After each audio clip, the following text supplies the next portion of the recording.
very small difference between business analytics and applied business analytics. Now, we all know that data is growing like anything. I would rather say we are having an exponential growth of data in any business. And a big thanks for that is to our effort of digitalization, or what we call it as Digital India.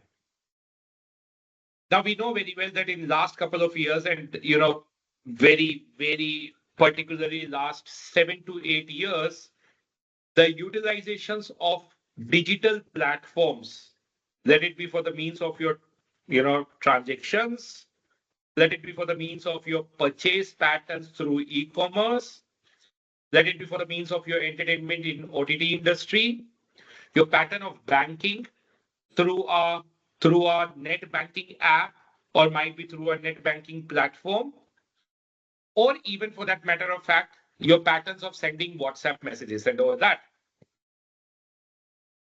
are instrumental in terms of generating tremendous amount of data. We had a kind of a period in between which we call it as COVID period. Now, for that matter of fact, some of us, we feel COVID was a very bad phase. Of course, COVID was a very bad phase.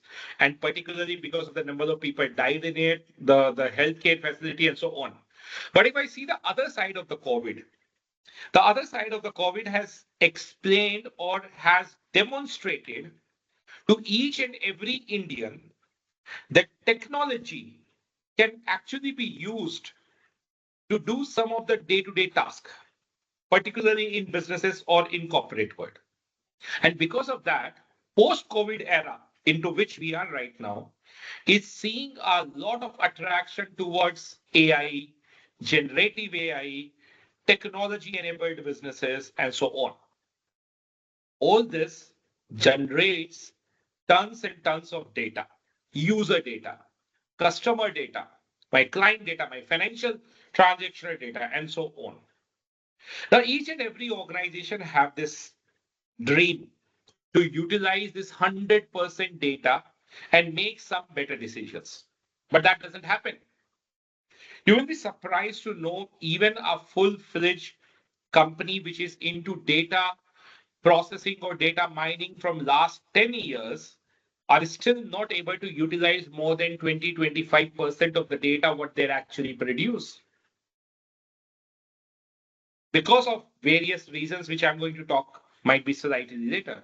But yes, coming back to my question is, each and every company in this world have a dream that if I'm able to understand and find out the patterns from this data, which is being generated from the other side by my customer, by my stakeholders, by my vendors, or whatever it is, I can actually make some firm business decisions which can increase my customer satisfaction, which can give a better solution or a better product to my customer, and so on.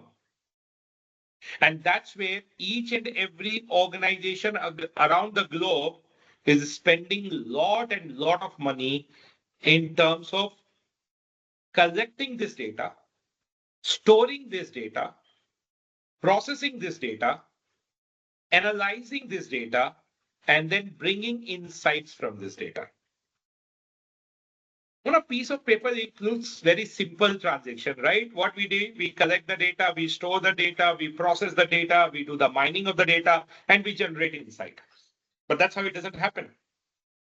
The data which comes in a real time is very messy, takes a lot of effort and time and money to store, to process, to generate insights from it. And that's one of the challenge why still most of the companies are not able to 100% utilize their customer data or their transactional data.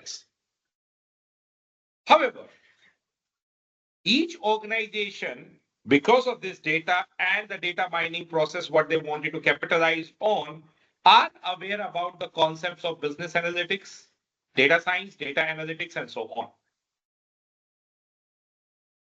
But when we go into a real world, we see the way only 20-25% of an actual data is utilized to make business decisions, the same way only around 10 to 15% of the actual algorithms which are a part of a business analytics or data science are actually used in a real-time scenarios. Rest all of them are good to learn, but not practically implemented very widely.